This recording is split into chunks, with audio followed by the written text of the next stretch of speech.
siya'y nakikimig sa bawat hinaing.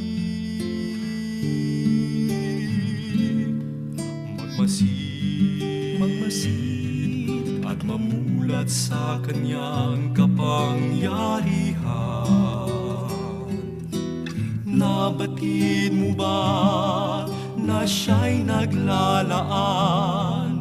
patuloy na naghahati